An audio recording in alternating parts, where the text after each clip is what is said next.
자, 그럼 지금부터는 의뢰인 김나희 씨가 정산회담에 가져오신 안건을 놓고 토론을 해보도록 하겠습니다. 급하게 구한 전셋집 바로 밑에 1층이 껍데기 맛집이라 소음과 냄새 때문에 겪는 고통이 이만저만이 아닙니다. 껍데기 맛집이 또 아침까지 하는 맛집이 냄새도 막 올라올 텐데. 새벽에 편의점을 나갔는데 너무 거리가 활성화거든요. 밤낮이 바뀌네. 야노스 동네. 부모님이 도와주신 돈 이어 회사에서 받아준 대출 1억 5천. 미스터 나오고 잘 돼서 수입이 20배 정도 뛰었다고. 극성수기일 때 이제 한 달에 한 회사가 50개. 와. 그래서 영혼까지 돈을 끌어모아 당장 영등포에 집을 살지 아니면 껍데기 윗집에서 만기까지 버티다가 목돈을 더 모아서 이사를 할지 고민입니다. 돈반자 여러분, 저 어떻게 하면 좋을까요? 네. 그거 여쭤볼게요. 전세 만기까지 얼마나 남았는지. 얼마 남았죠? 1년 6개월. 네. 1년 6개월 남았어요. 그럼 지금 아직 얼마 안 됐네요, 지금? 네. 자, 그러면 A가 지금 당장 영등포에 내 집 마련, B는 만기까지 목돈 모으기. 자, 그러면 일단은 박종보 원장님 얘기부터 한번 들어볼까요? 왜 영등포로 가야 됩니까? 영등포구는요, 말 그대로 정말 역사가 깊어요. 역사의 맞아. 기간에 비해서는 정말 발전이 너무 안 돼 있는. 더디죠, 더디죠. 맞아요. 저는 그 동네를 참 좋아합니다. 어릴 때부터 이제 제가 이제 여기 어릴 때 이제 목동 근처에 살 때 111번을 타고 거기 가면은 네. 53번을 갈아타면 서울역을 갈 수 있었어요. 너무 옛날 얘기. 40년 전 얘기인 것 같은데. 그래서 영등포를 참 좋아합니다. 근데 111번을 타고 거기 가면은 연안극장, 경원극장 다 이렇게 놀던 곳가 있어요. 거기가 다 이렇게 정이 싹 트는 곳이에요. 그렇지. 경방필 백화점이 있었단 말이에요. 무슨 백화점이요? 경방필이요. 미도파, 미도파? 경방필 백화점이 있어요. 경방필이 뭡니까? 그런데 그게 왜 중요하냐? 지금 그 지역은 개발 호재가 있어요. 와우. 진짜요? 영등포예요? 지금 거의 끝난 거네. 개발 호재가. 아까 말씀을 하셨던 내용처럼 정말 극과 극의 지역이에요. 이쪽만 보면은 대형 주상복합의 아파트 단지가 있는데 도로만 건너면은 무슨 뭐 쪽방촌 같은 뭐 공장지대 이런 지대가 많이 있거든요. 그럼 뭐로 봐야 되나? 그런 데는 개발 호재가 있는 거죠. 근데 이게 사실 저는 그 개발 호재라 있다고 말씀하셨는데 전문가 앞에서 이런 얘기하면 좀 쑥스럽지만은 한번 해보세요. 사실 요즘 그 재개발 이런 것들이 지금 당분간 좀 약간 좀 흐지부지할 거다라는 왜냐면 이제 뭐 분양가 상한제라는 대책들이 있잖아요. 비싼 새 아파트가 들어서면 주변 아파트도 키를 맞추듯 따라오른다. 그러니 분양가부터 붙잡아 둬야 한다. 지난 6일에 정부가 서울의 27개 동을 분양가 상한제 대상으로 지정한 이유입니다. 서울의 한 재건축 아파트는 현재 예상 분양 가격이 3,500만 원 정도입니다. 분양가 상한제가 적용되면 여기서 1,000만 원 정도 떨어질 거라고 봅니다. 흔히 듣는 얘기가 이제 부동산 잠시 하지 마라 뭐 이런 얘기 하잖아요. 지금 때가 아니다. 지금 이제 막 하려고 그랬는데 지금 문제 생겨서 지금 다 중지 상태인 걸로 알고 있는데 네네. 할 수도 있지만 네. 언제까지 기다려야 되는 보장이 없이 그냥 무작정 들어간다는 건 좀 아니라고 생각해요. 저 정도의 답변은 각오하죠. 자, 그런데 그 지난 1월 20일 서울시에서 영등포 쪽방촌 일대를 개발하겠다고 발표까지 됐어요. 자치단체 영등포 구에서 발표한 게 아니고 서울시에서 발표된 거죠. 시에서. 일단 자체 구에서 무슨 개발을 하고 싶어도요. 서울시로 올렸는데 서울시에서 캔슬되는 게 많아요. 그렇죠. 그런데 서울시에서 진행하는 거기 때문에 이게 1월 20일 날 발표예요. 제가 사실 정말 이걸 반대를 눌렀던 게 말씀하신 거와 정반대 이유 때문이에요. 영등포에는 개발 호재가 없습니다. 개발 호재가 없습니다.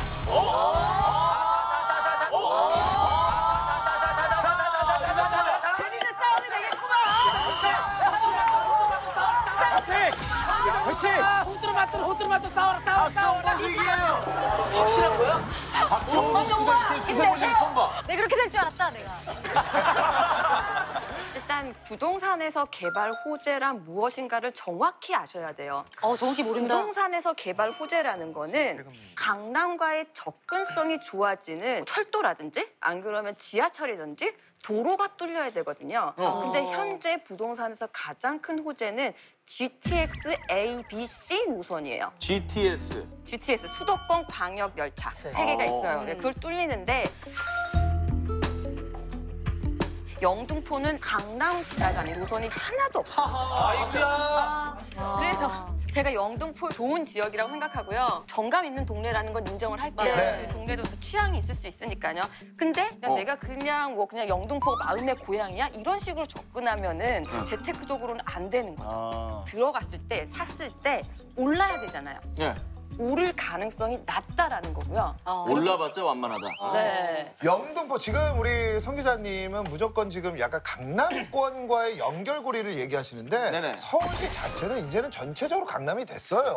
그리고 영등포는 우리 전문가님이 복 선생님께서 얘기한 대로 발전이 좀 느립니다. 해서 벌써부터 물레동이랑 이런 데는 분위기가 너무 좋아지고 거기에 인프라가 무슨 마트뿐만 아니라 땡마트. 전철역까지 떨어질 위험 요소가 굉장히 낮다. 근데 영등포를 딱 얘기해서 저는 놀란 게 날씨가 감각이 좋구나. 왜냐? 저도 놀랐어요. 지금 그 금액으로 접근할 수 있는 금액, 그러니까 정부에서 규제를 해서 9억 밑에 아파트를 눈여겨볼 수 있는 곳이 영등포밖에 없고 조사했네. 그러면 이제 9억 미만은 그렇죠. 40% 대출이 나오고 해서 조사를 해보니까 부동산이 조사를 해보니까 네. 영등포에 우리 나이 씨가 들어갈 만한 게 이라고 있어요, 아파트가. 그게 20평대가 8억 5천 선입니다. 귀가 습자진데? 거기에 꽉 차면 한 5억 정도만 있으면 25평 아파트를 본인이 자꾸 이게 마무리가 투기 목적이 아니라 네네네. 본인이 정말 살 집을 좋은 곳에 위치해 잘 잡는 게 오히려 더 낫지 않을까. 근데 일단 현재 현금이 2억밖에 없잖아요. 내 돈이. 네. 그러면 현재 오를 만한 집을 들어갈 수 있는 곳이 없고요. 영등포로 가려고 하는 이유가 돈을 벌고도 싶어서 가는 거죠. 부동산으로. 그런 부분도 겸사겸사겠죠. 지금 보면은 부시가 되게 부동산 쪽으로 아시는 것 같은데 네네. 거기가 대장주 맞아요. 그렇죠. 영등포의 대장주예요. 근데 약점이 뭐냐면은요. 여기가 2002년도에 입주를 했거든요. 벌써 18년이 됐어요. 요즘에 부동산은 신축이냐 아니냐로 나누는 거예요. 신축 아파트들은 웬만하면 다 좋아요. 그래서 신축 아파트들이 오르는 거거든요. 이런 아파트들은 오르는데 한계가 있거든요. 신축이라고 말씀하셨는데 신축을 이길 수 있는 게 이제 교육입니다. 영등포 교육이 확 올라오고 있어요. 아까 얘기했던 영등포 아파트도 초등학교 품고 있어요. 근데 그래서 지금 날씨가 초등학생을 안 키우잖아요. 아니 그러니까 떨어질 위험 요소가 굉장히 낮다. 거기에 인프라가 옆 신세계백화점 거기 앞에 뭐 당연히 남들이 좋아하는 기준이 있어요. 초등학교 가까운데, 역하고 가까운데 이런 것도 당연히 좋은 거죠. 근데 그 아파트 가격이 한 9억이나 10억 정도 하거든요. 그러면 정말? 네. 일단은 그 돈으로 현재 들어갈 수가 없다는 게 팩트고요. 팩트고. 네. 그리고 그래서 제가 추천드리는 거는요. 일단 4억 정도를 모은다라고 하면 서울 알짜 지역에 들어갈 수가 있어요. 그래서 일단 내가 목돈을 4억 정도만 있어서 내가 오를 만한 지역에 들어간다는 식으로 전략을 바꾸셔야 되는 거죠. 자, 박 원장님 보태죠 여기. 일단 초반에 말은 잘했는데요. 마무리는 어마클로 마무리가 네.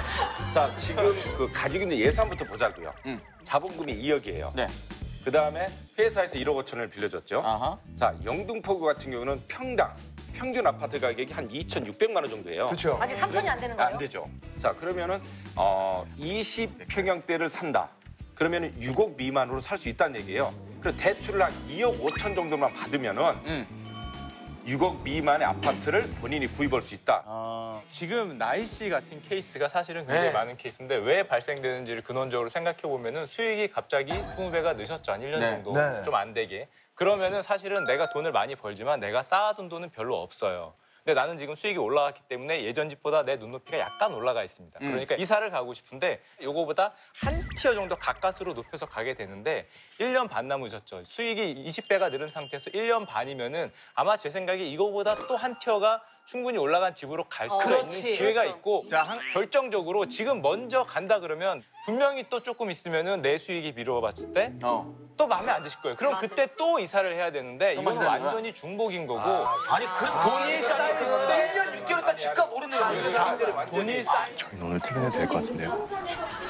그죠? 퇴근 분위기인데. 지금 내가 마음이 급해서 내 자산이 이거밖에 없는데 묶여버린다 이거. 바로 이거를 사서 묶일 필요가 있느냐. 나는 어차피 조금 있으면은 1년 4개월만 기다리면은 좀 더 좋은 조건이 되는데. 자, 묶인다는 표현이 좀 그렇습니다. 자, 보세요. 자, 보세요. 변호사님 보세요. 얘기하세요. 지금 저희가 계속. 논의의 포인트가 지금 일단 소유냐 전세냐 고민을 먼저 해야 될 것 같아요. 제가 볼 때는. 그렇지. 날씨에 자금이 어디로 흘러 들어가야 되냐라고 좀 생각을 해봐야 될 것 같아요. 금 좋다. 예, 보시면 지금 현재 전세금이 상당히 많이 묶여 있잖아요. 전세금이 묶여 있다는 거는 그 목돈을 마음대로 지금 유동성 있게 활용 못 한다는 얘기예요. 그게 기회비용이죠. 그래서 마침 거주하기도 별로 안 좋은데 더 좋은 곳에 내가 아예 소유권을 내가 취득해서 집가 상승 효과도 내가 누리고 마음 편히 사는 건 어떨까? 그 접근이 필요해요. 그러니까 이거 박정복 선생님이랑 붐 씨가 이야기한 걸 제가 그래프로 하나 보여드릴 게 하나 있어요. 오케이. 지금 아까 부동산 대책 지금 여태까지 그래, 20번 나왔거든요. 네. 특히 12, 16 대책 이후에 9억 원 아파트 가격이 지금 엄청 뜨고 있습니다. 제가 없어. 그 기사를 보여드리면 지금 예를 들어 노원구 같은 경우 4.79억짜리가 12월 16일 이후에만 5.1억 원으로 바뀌었고요. 동대문구 7.75억 원짜리가 8.9억 원으로 올랐고 그다음에 성북구 8.6억 원이 9.2억 원. 이게 무슨 말이냐면요. 지금 마지막 남은 빈칸이라는 얘기예요. 그러니까 여기밖에 지금 돈이 들어갈 데가 없어요. 전문가님들께 한번 여쭤볼게요. 네, 아까 사실 말씀하세요. 우리가 청약 얘기를 막 했잖아요. 네네. 청약이 이제 집을 사는데 굉장히 도움이 되고 근데 좀 목돈이 준비가 돼 있으면은 청약을 포기하더라도 집을 사는 게 맞아요? 네. 왜냐하면 청약은 확률이 굉장히 낮기 때문에 또 다른 방법을 하나 말씀을 드리면 조합원 입주권이 있을 수가 있어요. 조합원. 예를 들어서 이제 조합원 입주권은 내가 이 입주권만 가지고 있으면 반드시 들어가는 거예요. 입주할 수 있는 권리거든요. 인기 지역에 내가 만약에 청약을 넣었는데 안 된다라고 하면 조합원 입주권을 노리시는 것도 방법이 될 수가 있어요. 네. 그런데 너무 가슴 아픈 경험이 여기 나와서 저는 신혼부부님들한테 지금 팁을 많이 말씀드렸는데 정말 아까 전에 가장 와닿았던 팁은 신혼부부라고 돼서 정말 아무 생각 없이 조그만 집 사자. 우리끼리 들어가서 방 하나짜리, 방 2개짜리. 근데 생각을 못하는 게 그걸 딱 사는 순간에 이 점수가 그냥 확 날아가죠. 날아갑니다. 살 건지 안 살 건지를 계획을 철저히. 잘 접근해야 돼요. 그냥 결혼하니까 조그만 데 살아야지 하면은 이게 날아가는 겁니다. 아, 이거 본인 얘기입니까? 제 얘기예요.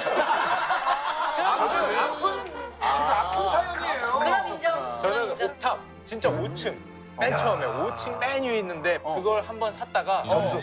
이제는 이 뭐 청약에서는 점수가 못 정말 쫓아가는 거예요. 그런데 지금 이제 활동이 왕성할 때 뭘 투자를 하셔야 돼요. 만약에 수입이 어느 정도, 그러니까 대부분 많은 분들이 바쁠 때는 그런 재테크에 관심이 없어요. 좀 일거리가 줄고 이제 조금 뭐 경제적으로 걱정할 때 뒤돌아보거든요.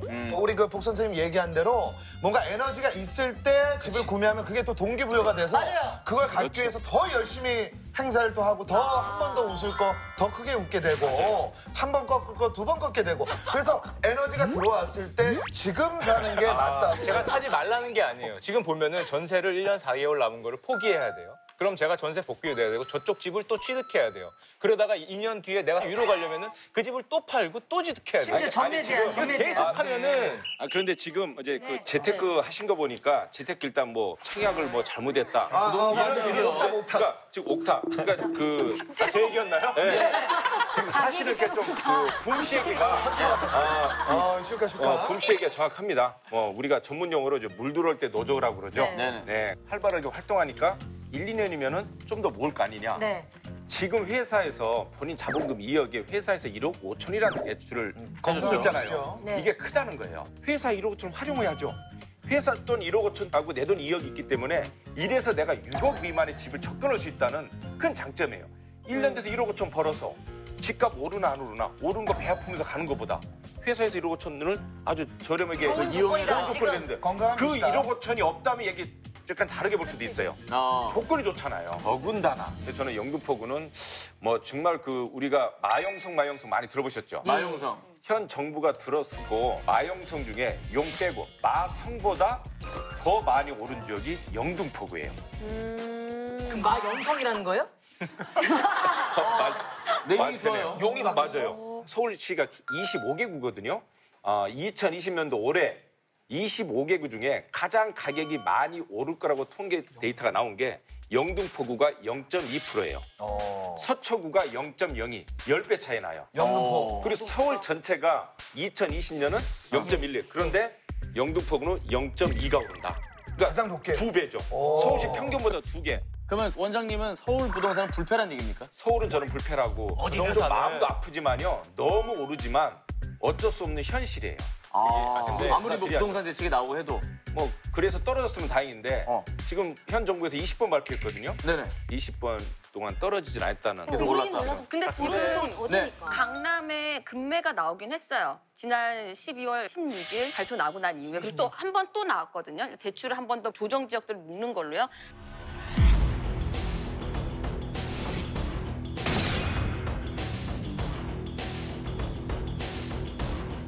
근데 이게 뭐냐면 강남이 아무리 떨어진다고 하더라도 일단 잠시 주춤할 뿐이지 다시 올라갈 수밖에 없는 이유가 지금 집값이 오른 이유 중에 하나는 시중에 돈이 너무 많이 풀렸기 때문이에요. 전 세계 중앙은행들이 금리를 계속 인하하고 있잖아요.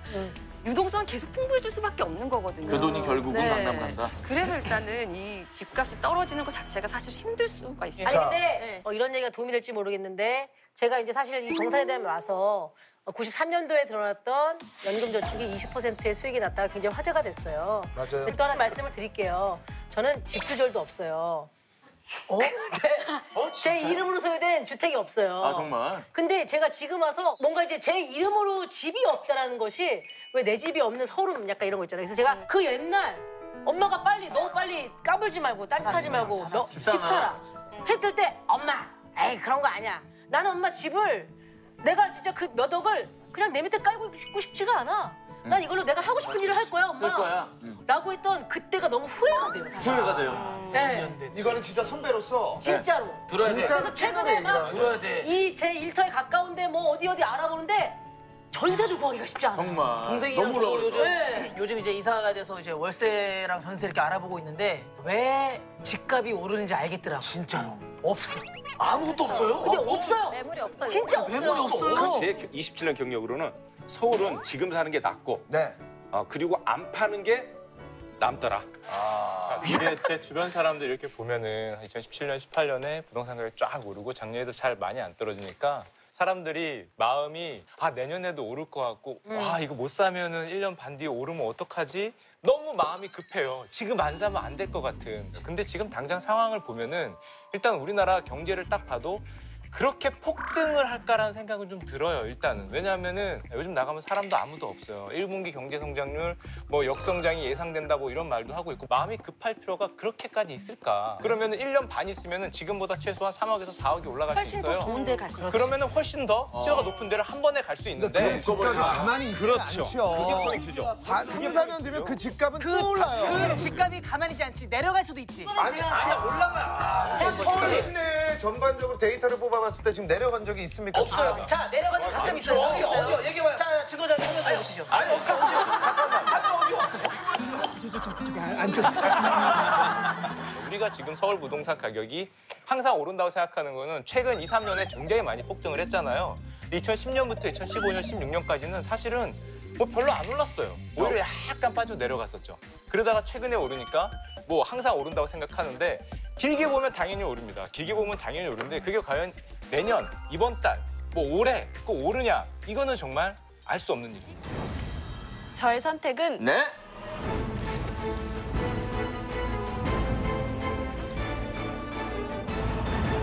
버티겠습니다. 빕니다. 버티겠습니다. 빕니다. 버티겠습니다. 빕니다. 예.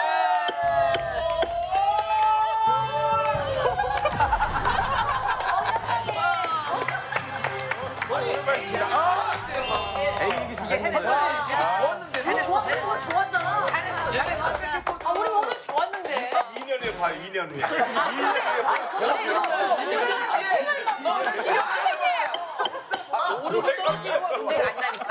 그게 문제가 아니에요. 충분히 이유가 진짜 궁금해요. 궁금해요. 다들 궁금하네. 그러니까 사실 좀 복합된 거긴 한데 더 모아서 영등포로 가고 싶은 마음인 거는 네 맞고요. 집을 당장 구하는 거에 대해서 아까 말씀하신 것처럼 조금 더 모으면 내가 살 수 있는 집의 질이 달라진다라는 거에 성 기자님한테 네, 넘어갔구나. 일단 지금 저는- 조금 더해서 너무 양념을 조금 더가 아니에요. 조금 더가 아닙니다. 아, 정치인데 그 정도는. 네.